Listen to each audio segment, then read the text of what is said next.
go out and use your mind and your body to outthink another man. Without trying to necessarily kill him, but you gotta go out there outthinking him, outsmart him, you gotta beat him. So you think I'm just nobody. toughest part about it But you was hearing that from great. So let you know I know what I'm talking about. You gotta be nervous about knowing what you're gonna face tomorrow. Train that body. All the time you're not really sure of what you're gonna face tomorrow. So this is a point in their career that makes or breaks people, because this is the part where you have to be strong at mentally. So if you got any questions or you want to know how it feels right before you do something big or something dramatic or something that may be life-changing, both of them are right here right now, and this is a great time to ask them how they're feeling. So they got big tests in front of them all. I don't have a test, so I can't tell you how they feel right now for tomorrow. They can. This is a great time. Y'all want to say something to them? Bro, let me ask you this: when you go into let's say when you a world fight, class fight, what really goes through your mind prior to just coming out of the dressing room? I know in the dressing room you look more relaxed and you're shadow boxing, getting ready. But what's really running through your mind? Are you thinking about that opponent for taking you out? Right. Okay. And I'm glad you asked that, because this is why I want you to ask them too, because they at that moment right now. You're very this they about to face right now within 24 hours. But for me, when I'm in the locker room, I'm thinking, I'm thanking God for giving me the opportunity to be here. I'm feeling like I'm doing exactly what God wants me to do, because this really blessed me. So right where God wants me to be at. I mean, the only other place I could be better than where I'm right at that moment is if I was dead and in heaven. Because this is how I feel about boxing.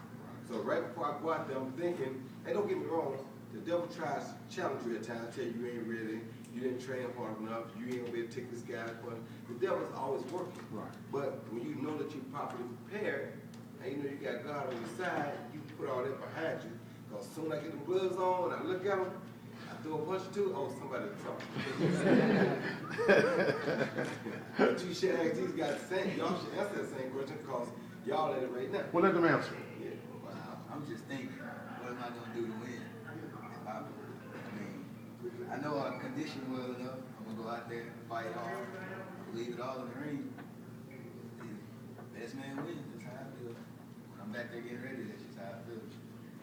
Well, it's a little different for me. I just transformed from playing football. I was a professional football player, played for New England Patriots, Denver Broncos.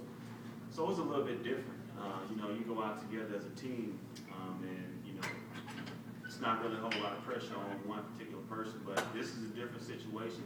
It's boxing, but like Roy Jones said, I feel like God has blessed me with this opportunity, and it's something that I always wanted to do as a kid, and this is something that I dreamed of.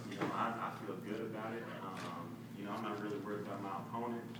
I'm just worried about making myself look the best that I can look and be the best that I can be as a boxer. So as long as I take care of those things, everything else will work out itself, and just leave everything in God's hands and go out the best you can. I saw that too.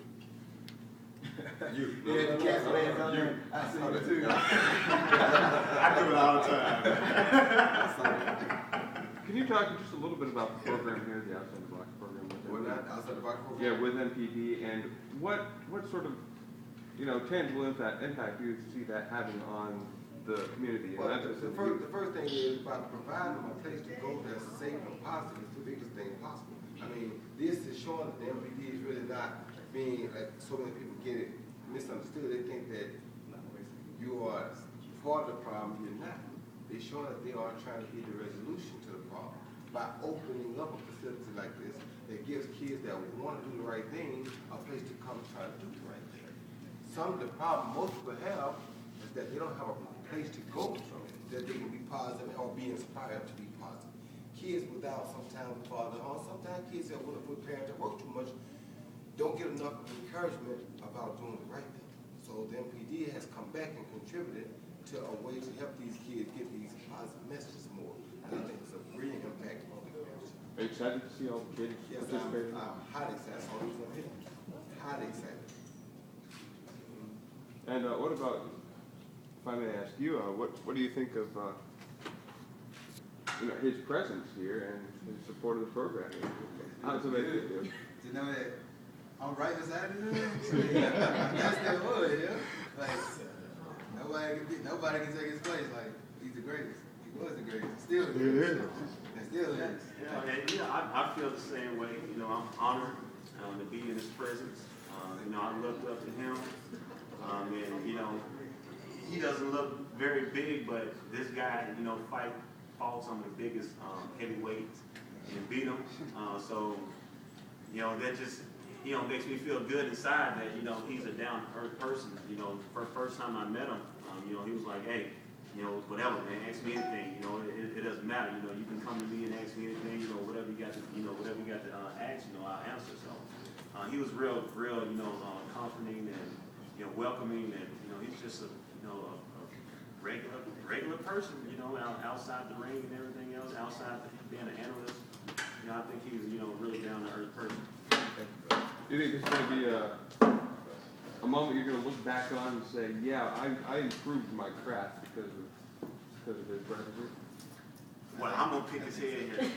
I'm gonna pick his head like, okay, what should I do? You know, give me some advice. You know, You asked 2,000 questions already. Good. You're doing wonderful. Bro, what's next for you? What's next for me? Well, it's a lot that's staying next for me. You know, I'm the kind of guy, I can't really tell you what's absolutely next. I know right now they just yesterday said something about Memphis Jackson wants to fight me. I don't know nothing about it. Truthfully, I heard a little bit about it. Then I got a kid named Bobby Dunn, who's a gypsy, who wants to fight me anyway. So I told him what's on the Memphis, you might can make that happen. So I'm talking to him about possibly doing that in September. If I do that in September, then of course Anderson Silva is talking about fighting a rematch in December, and he want to box me after that. So there's so many things out there, and just when you think it's open, God pop another bomb for you, and all kinds of stuff show up again. So you know, I never know what's coming. I just kind of take it as it goes and keep it moving. Okay, Roy, I want to know, like, what's some good advice to being the greatest?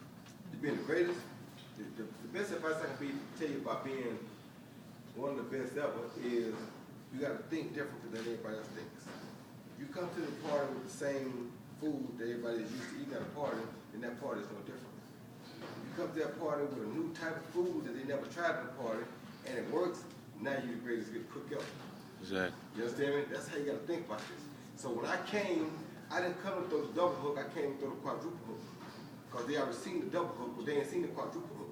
Exactly. You understand me? I got to add to what the best are doing now to make myself go beyond what they've ever seen before. So you knock them out with your hands in front of you, how about I'm knocking out my hand behind me? Yeah. Hello? Exactly. Like that. Yeah. Anybody else? Could you just get some names of the upcoming fights we got here? I'm Malcolm Terry, Jr. And what fight you got coming up? Next month? This month? You fighting tomorrow, right? Yeah, I'm fighting tomorrow. Oh, I'm fighting okay. tomorrow. I don't know who I'm fighting yet. It really don't matter. Okay. Either way, I don't plan on losing. That's what's in my mind. Okay, thank you. Cedric Collins. This is actually my first professional fight. Turned pro. That's pretty exciting, man. Yeah, you know, really excited. I'm ready to get this show on the road. You know, this fight right here is in my way, pretty much. You know, I'm ready to get this done, and ready to work on myself. You know, as a boxer.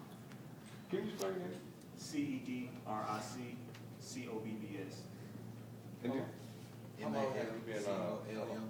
How long has it been a transition from you playing football to boxing? How long have you been in boxing? Well, last time I stepped on the NFL field was about 4 years ago, Denver Broncos, and I tried to continue to play football years after that. It didn't work out for me, so I started working.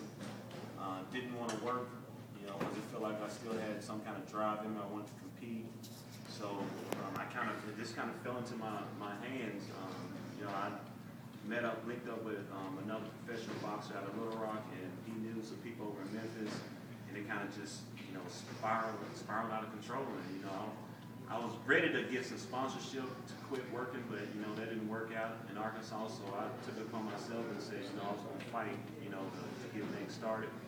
And everything just started happening, you know, and I'm thankful, blessed for, you know, like I say, I felt, you know, that God gave me an opportunity to go out and you know, to do something and to go out there and compete with the best of the best. What's the hardest part of the mindset transition? Well, when I first got into the gym and got into boxing, I realized how serious it is. Cause like I was throwing up like the first couple days, and I'm like, man, I'm out of shape, and just getting my body physically fit to go out and box, was my biggest transition. But as far as like opponents or anything like that, I don't really have any fear. I kind of shouldn't live like that, but I kind of live fearless. So, that's the biggest transition was being in a condition in the box. And the second transition you learn, I just know this because I played football at the bed and they were nowhere near his level. But I don't care what happens to you, ain't no substitution. Substitution is the next round. Absolutely. And that's what I mean right there, being in boxing condition right there, because that's how most people get knocked out. When they run out of gas, it's pretty much over. Football field It's is hard pretty to much tap over. out. Boxing days, I'm out. Well, what would you say have been your toughest fight throughout your career? My toughest fight, James Turner was definitely my toughest fight. James Turner was a guy who truly could box. People didn't give him, they did give him credit because they said he was the greatest pound for pound back then, but it really wasn't. They just didn't know me that good. But he was close. He was a high sucker. There was a big gap between the other two. They didn't understand that at the time. And I look better. What's the state of boxing today? State of boxing is in pretty bad shape because you got basically two networks that are running boxing. I thank God that Fox is coming back in now. CBS doing it now, but for a long time it was just HBO, Showtime, and ESPN. And with HBO it was Golden Boy and Top Rank and Showtime they got however, now Golden Boy jumped to Showtime, so all Golden Boy fighters at Showtime, all Top Rank fighters at HBO. We want to see the Golden Boy fighters and the Top Rank fighters fight one another, but they won't because two promoters and two networks are controlling everything, and everybody's staying separate because they're in disagreements.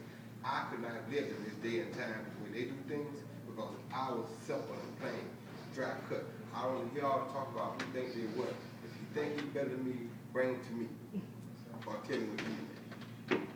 They don't do that no more. That was real boxing. This day, this Kool-Aid boxing. I've been watching you a long time. When you went to the Olympics and when they took that medal from you, how did you get over there? Did they ever come back and just give you a pop? No, they never gave me a pop. They never gave me a medal back. Said that they didn't want to give my medal back because they had to go back and overturn a lot of other decisions. That was the worst decision in the history of amateur sports. And if you think about it, the boxing part of it, especially in this country, has constantly gone down ever since then. Went down so far. The next time, last Olympics, we didn't even get a medal in boxing in the men's part. Women's, I think, went wrong. So, with me, when it happened to me, I was totally devastated because I dedicated 9 years of my life to be cheated.